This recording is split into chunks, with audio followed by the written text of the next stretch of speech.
말씀은 여호수아서 24장 19절로 33절까지의 말씀입니다. 구약 357페이지 여호수아서 24장 19절로 33절까지의 말씀, 우리 한 절씩 교독하겠습니다. 여호수아가 백성에게 이르되 너희가 여호와를 능히 섬기지 못할 것은 그는 거룩하신 하나님이시요 질투하시는 하나님이시니 너희의 잘못과 죄들을 사하지 아니하실 것임이라.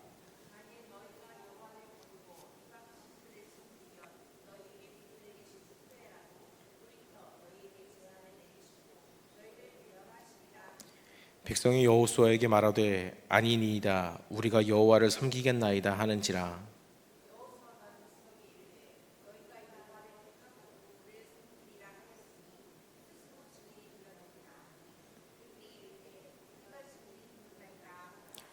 여호수아가 이르되 그러면 이제 너희 중에 있는 이방신들을 치워버리고 너희의 마음을 이스라엘의 하나님 여호와께로 향하라 하니,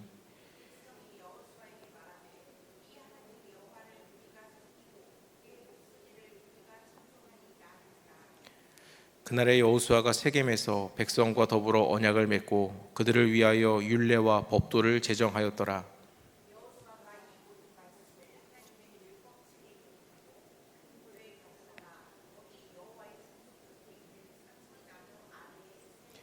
모든 백성에게 이르되 보라 이 돌이 우리에게 증거가 되리니 이는 여호와께서 우리에게 하신 모든 말씀을 이 돌이 들었음이니라. 그런즉 너희가 너희의 하나님을 부인하지 못하도록 이 돌이 증거가 되리라 하고, 이 일 후에 여호와의 종 눈의 아들 여호수아가 110세에 죽음에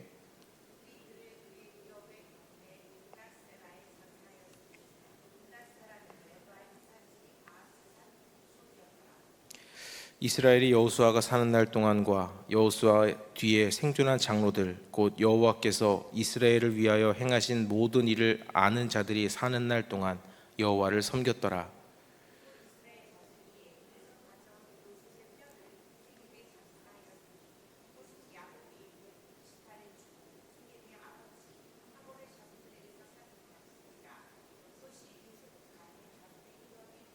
함께 읽겠습니다. 아론의 아들 엘르아살도 죽음에 그들이 그를 그의 아들 비느하스가 에브라임 산지에서 받은 산에 장사하였더라. 아멘.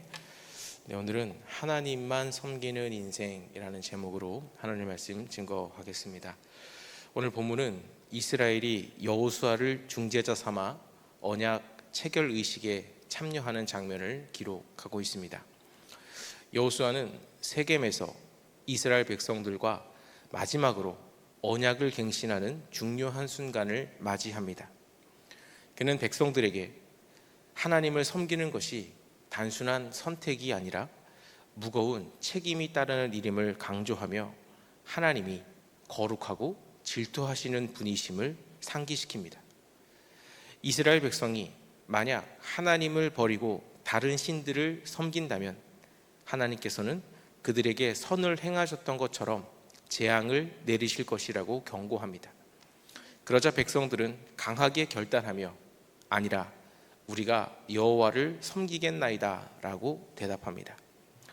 그러나 여호수아는 단순한 감정적 결단이 아니라 실질적으로 하나님을 섬기기 위해서는 모든 이방신들을 버리고 하나님께 완전히 마음을 돌려야 한다라고 강조합니다.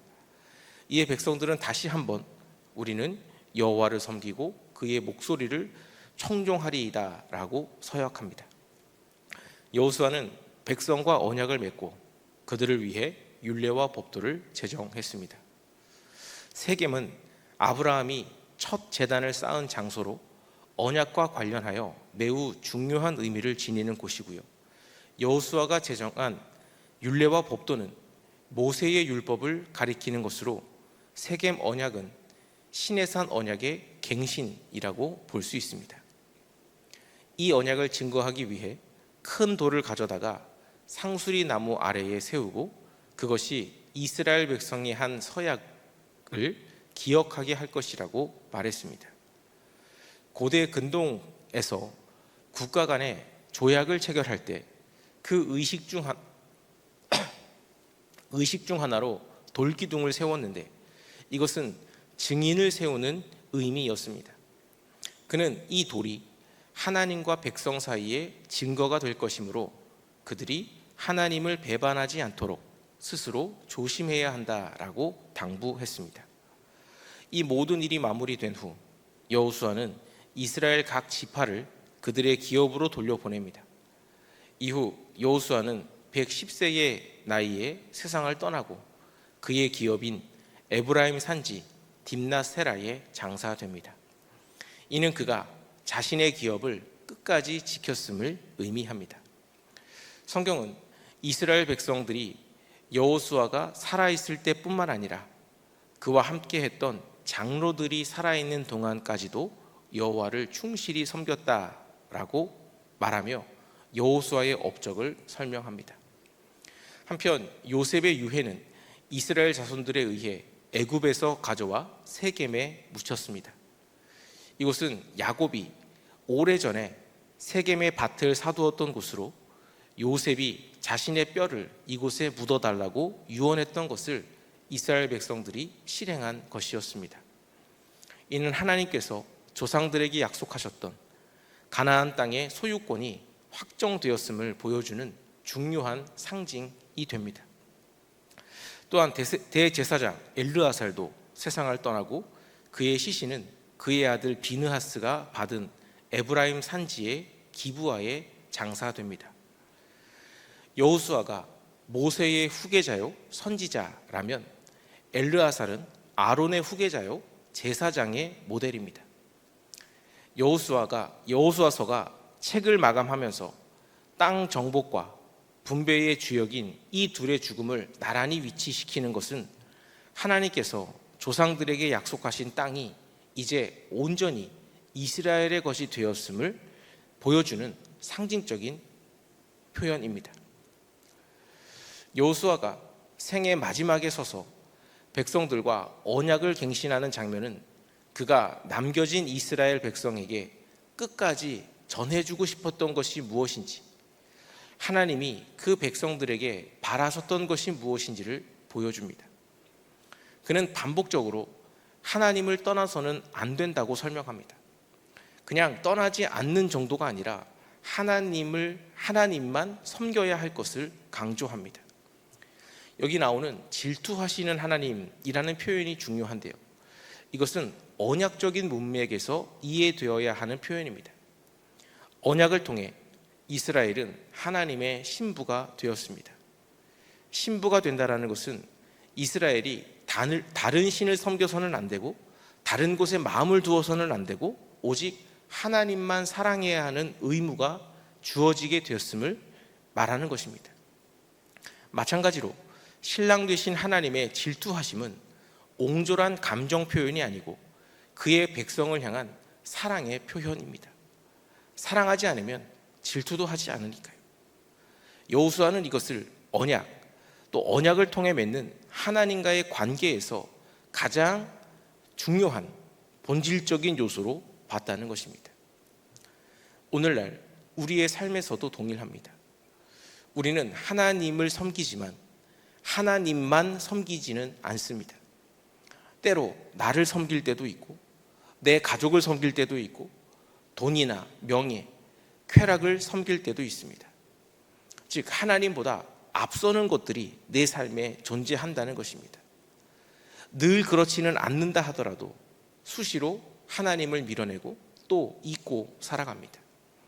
그러면서도 내가 하나님을 섬기고 있기 때문에, 그래서 교회도 나가고 예배도 드리고 있기 때문에 이것이 크게 문제된다고 생각하지 않아요. 하지만 오늘 여호수아가 이야기하는 질투하는 하나님의 관점에서 보면 이 역시 신앙적으로 매우 위험할 수 있는 부분입니다. 후에 이스라엘이 하나님을 떠나 하나님께 징계받는 모든 과정들을 보면요, 그들도 그러했습니다. 그들이 자신들의 역사 속에서 하나님을 버린 적은 단 한 번도 없었습니다. 그들은 계속해서 하나님을 섬겼어요. 계속해서 제사를 비롯한 종교적 의식들을 치렀습니다. 그러나 하나님께서는 그들이 자신을 버렸다며 진노하셨습니다. 하나님은 자신의 백성들이 자신도 섬기는 것을 원치 않으시고 자신만 섬기기를 원하신다라는 것입니다. 이스라엘이 실패했던 이유는 이거였어요. 하나님만 섬긴 것이 아니라 하나님을 섬기는데 다른 것도 함께 섬겼던 겁니다. 여호수아의 이 마지막 당부를 기억하며 이스라엘의 실수를 반복하지 않는 우리가 되었으면 좋겠습니다. 우리의 삶 속에서 순간 하나님을 잊게 만드는 급한 일이 많다는 것 압니다. 그러나 그 가운데서도 우리의 중심을 지키기 위해 하나님만 바라보고 하나님만 의식하고 하나님 뜻대로 살기 위해 치열하게 씨름하는 삶이 되었으면 좋겠습니다. 그것이 우리를 사랑하시는 하나님이 바라시는 삶이고 또 언약 안에 신부된 우리가 갖는 마땅한 도리입니다. 오늘 말씀 기억하면서 전심으로 하나님만 바라고 섬기며 하나님이 주시는 그 놀라운 은혜와 사랑들을 삶 속에서 경험할 수 있는 저와 여러분의 인생 되시기를 주님의 이름으로 간절히 축원드립니다. 기도하겠습니다. 하나님 아버지 감사합니다. 오늘도 함께 나와 또 예배하며 기도할 수 있는 은혜를 허락하여 주시니 감사함을 드립니다. 하나님, 오늘 말씀을 통하여 하나님께서 우리에게 원하시는 것이 무엇인지를 함께 나누었습니다. 하나님께서는 질투하시는 분이라고 했습니다. 하나님, 우리가 인생을 살아가면서 하나님을 믿지만 다른 것도 동시에 믿는 어리석음에 빠지지 아니하게 하시고 오직 하나님만 섬기겠노라고 결단하고 언약 안에 신부된 자로서 우리에게 주어진 그 마땅한 도리들을 행하며 하나님만 사랑하며 하나님만 섬기며 하나님의 방법대로 이 땅을 살아가는 우리 모든 주의 자녀들 될 수 있도록 인도하여 주시옵소서. 오늘 하루의 삶 속에서도 그렇게 살아낼 수 있는 힘과 능력을 우리에게 허락하여 주시옵소서. 함께 하시길 원하며 예수님 이름으로 기도드립니다.